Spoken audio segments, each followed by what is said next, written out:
Hello everybody and welcome to TJ's Lego Room. I'm super excited to show you my latest MOC. It was a big design challenge for me, and so I hope you enjoy it. I've actually written out a whole script to make sure that I didn't forget anything, so let's see if I can get through it. After the fall of the Empire, the company known as Seinar Fleet Systems, who designed all of the Empire's TIE fighters, they started experimenting with vehicle designs after the destruction of the second Death Star. They built many new and odd-looking ships, including the now maligned TIE Crawler, which is also known as the TIE Tank or the Century Tank. According to one of the larger and very knowledgeable Star Wars YouTubers known as Eckhart's Ladder, the tank has several serious flaws when it comes to the performance and design of the vehicle. Now, in fairness, many designs in Star Wars don't make any sense and have several flaws. But as he mentioned in his video, they're usually saved by one of two things: either a really cool story or reason for it to exist in Star Wars, or it's just a really cool design. And a good example would be the AT-AT. It's got a ton of flaws. It's somewhat easily taken down by just tripping the legs. But because it is such a cool looking design and it's rather menacing, and we hadn't really seen anything like that before, it got really popular, and it's a really cool design. So we tend to overlook those things. Unfortunately, the TIE Crawler isn't saved by either one of the two exceptions. While the design has grown on me over time as I've been doing the research for this, I definitely agree that it doesn't have great lore and it doesn't really have a very compelling design. But lucky for me, that's exactly where I like to play in the Star Wars universe. I like to fix these kinds of problems.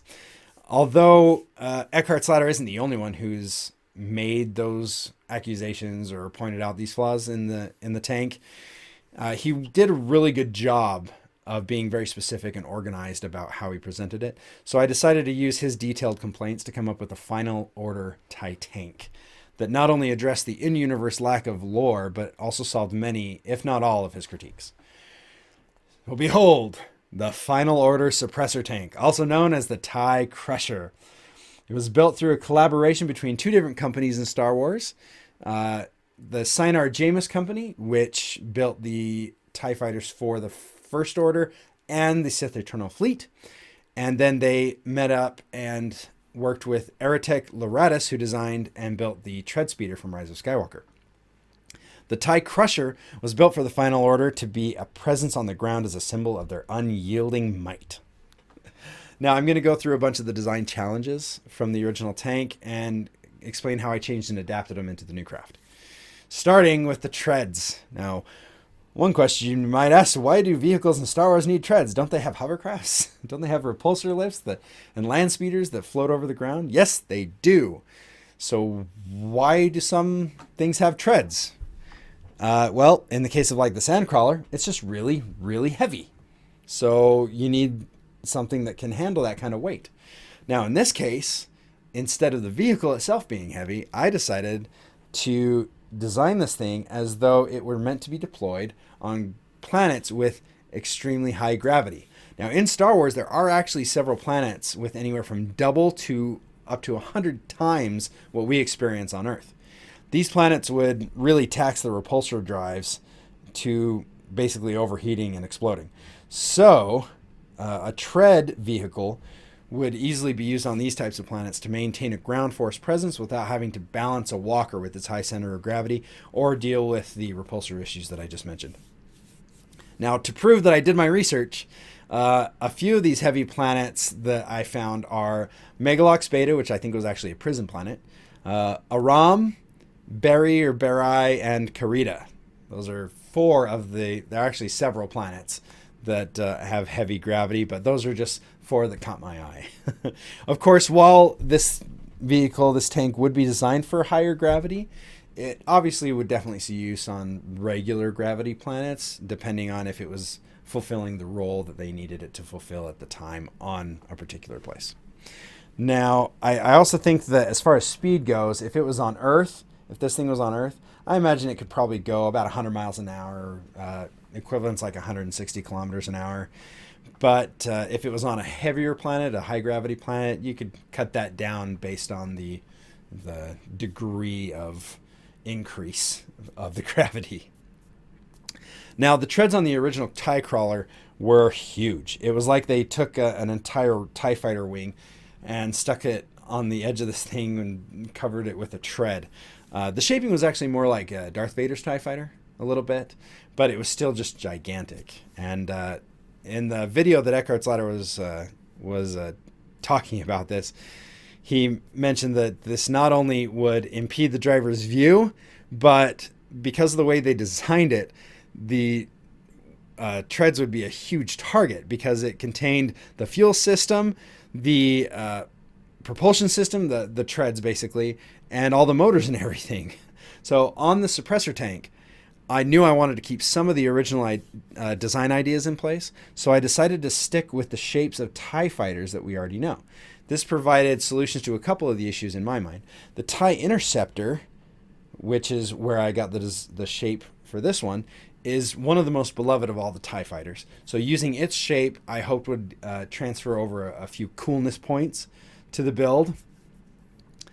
But it also created a much smaller profile. So if you look at it from the side, it made it a lot thinner. It wasn't nearly as tall as the original TIE Crawler. And that let me move the cockpit above the treads just ever so slightly to help give the pilot just a little bit more view. Now, it's not perfect. It definitely sticks out and covers up some of the battlefield so he can't see everything. But he can see quite a bit more than a TIE Crawler would. And of course, they would still be using the heads-up display that they have in most of the TIE fighters and other vehicles. But now he has a little bit of a visual scanning range that he can check as well. Now, I also moved the power supply from the treaded area back into the center, and that allows the heavily armored section of the tread wings to provide like additional protection to that system. This particular configuration of the ship has the power supply right in the middle underneath the turret.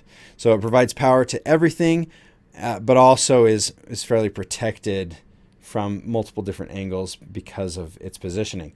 Now, obviously, if you get right behind it and get a direct shot on it, that's definitely a vulnerability.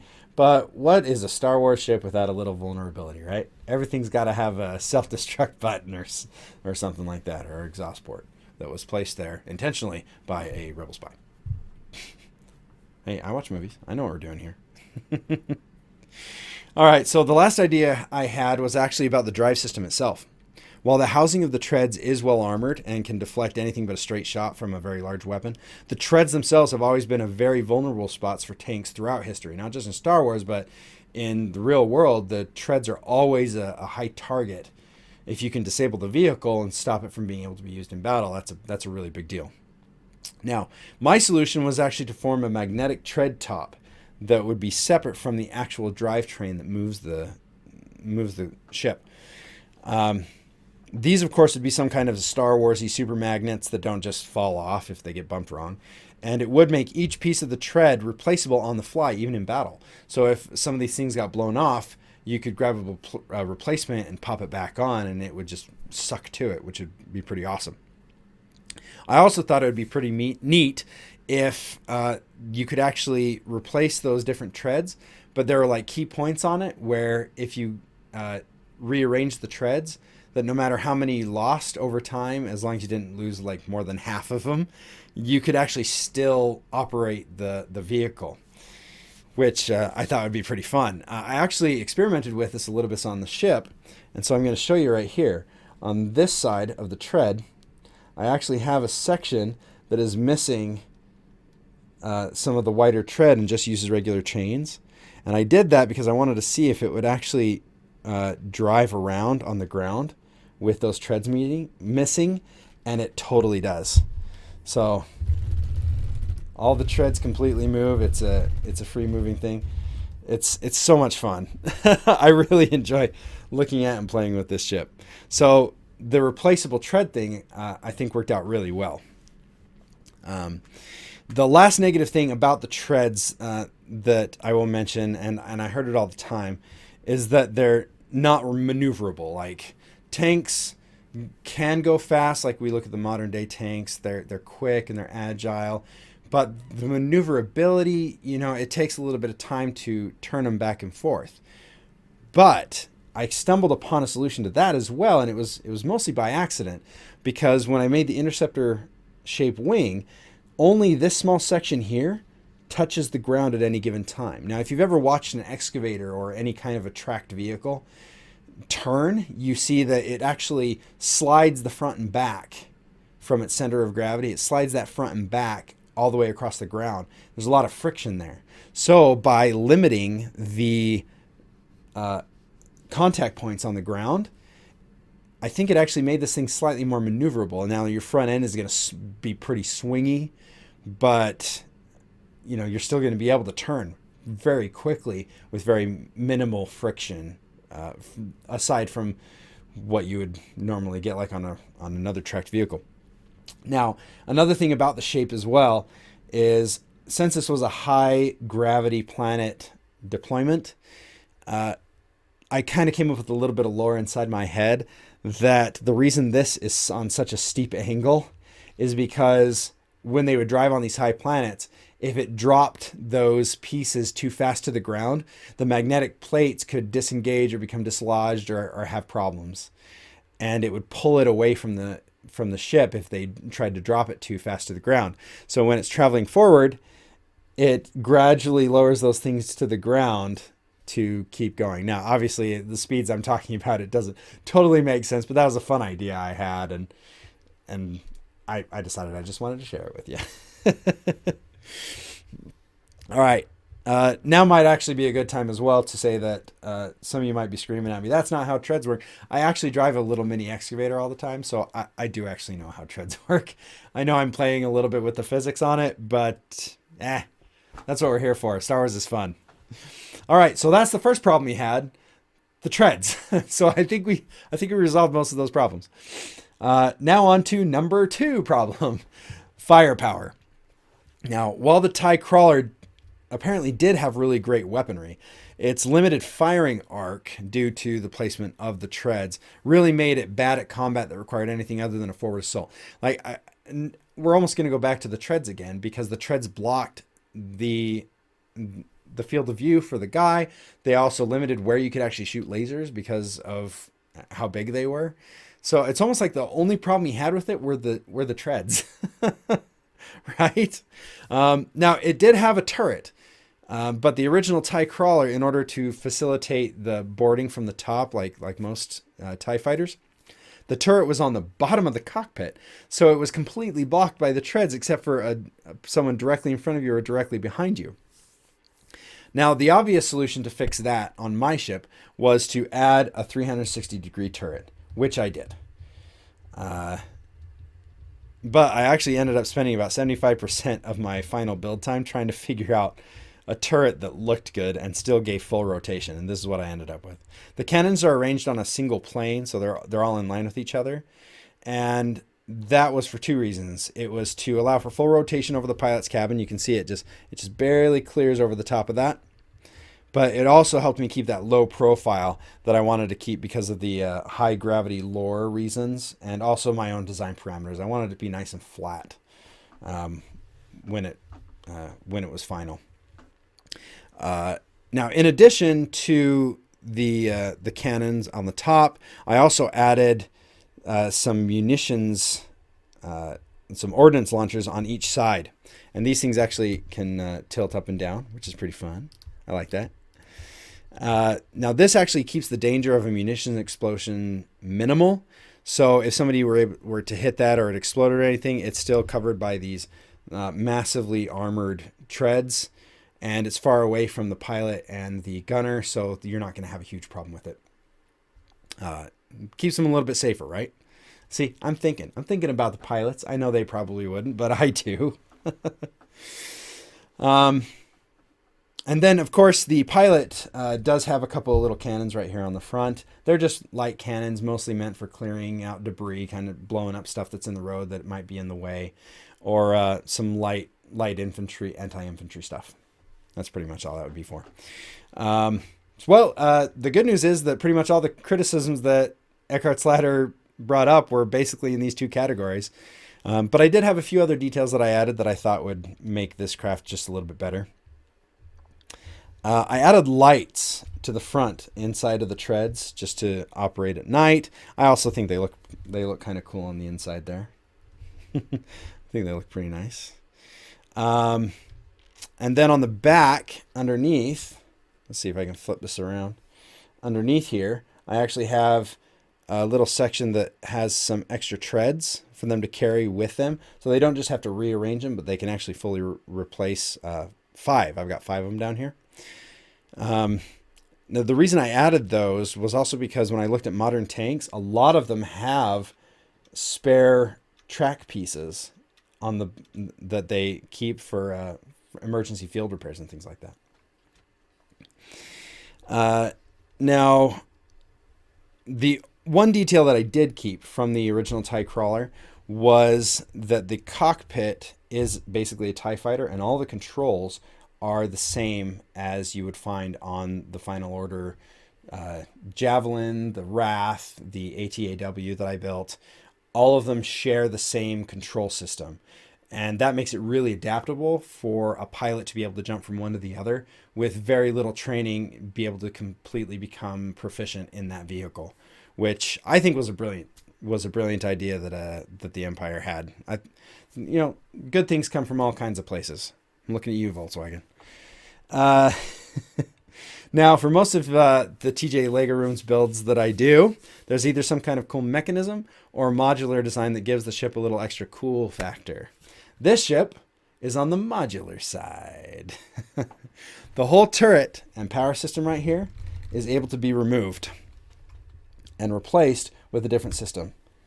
And it's just got some Technic bricks and pins that clip it right in there. And then I do have a couple of just little cosmetic things right there. But now we've got a fully open back end that we can attach things to it. Now, for those of you who have watched my previous videos, you might recognize these things that I'm just about to put on, because they are actually the cannons from my Captain Phasma TIE Fighter. Now, you might think they look like them. No, these are literally the ones that are on there. I basically took them off Phasma's TIE Fighter and then built the receivers that are on her Starfighter into this tank. So now I can just pop these guys on. And I know it kind of backtracks a little bit. Now it doesn't have a turret anymore to be able to shoot around corners and stuff. But this would be, your frontal assault, your heavy cannon, destructo suppressor tank. At least that's what I was hoping for. So there's one last thing that I want to do, and for those of you who are paying attention to the TIE crawler that Lego made originally, you are going to have fun with this. So these are the new power cells. Since the power cell it was under the turret on this one, I had to have a different power cell system, and this is what I had. Now, if you look at the old set that Lego made, it had 4 little bomblets on the back of the TIE crawler that sat in a straight line behind the cockpit. So for the power cells for this, I used that same design, 4 of them in a row. And these are actually the canisters from the ATAW Walker that I built. And I stuck them all in a row, and they fit right between the cannons and clip right in. Just like that. So it was kind of my own way to pay homage to the original TIE crawler, to a few of the different designs that exist in the different versions of the TIE crawler that exist out there. So I hope you enjoyed that. That was one of the parts that I really wanted to add. I wanted to kind of call back to that design just a little bit. Now, obviously, this one has a much tighter profile. It's very low, very sleek. And even though it loses the advantage of having the turret on there, now it only requires a single person to operate, just a pilot. He can operate all the cannons, all the machinery on the vehicle by himself. So if you're short on guys, this would be a good one. And if you're not worried so much about flanking, if it's kind of a artillery support kind of vehicle, then it ends up working a little bit better from behind your own lines, where it's safe, where it's not going to be attacked by stuff, where it's got anti-aircraft stuff to protect it from above, all that kind of stuff. This is a behind the lines, from behind protector, heavy artillery kind of thing. So anyway, I hope you guys have enjoyed this, and if X somehow stumbles upon this video, it'd be pretty cool to see what he thinks, but I think I've addressed just about everything he had a problem with, and still built a TIE fighter tank reminiscent of the original. I think I did a pretty good job. So that, ladies and gentlemen, is the TIE Crusher, aka the final Order Suppressor Tank. It's been a long and arduous ride with many challenges and redesigns, but in the end, I think it turned out as well or better than I originally hoped. I do have to shout out my wife really quick, because she helped me come up with a really funny name that I chickened out at the end and didn't use it. We called it the high gravity tactical vehicle, or the HGTV. If you think that was better, then it is funnier. So the HGTV, also known as the TIE Crusher, or the First Order Suppressor Tank. So hope you guys have a great one, and we will catch you next time at TJ's Lego Room. Until then, play well. Bye.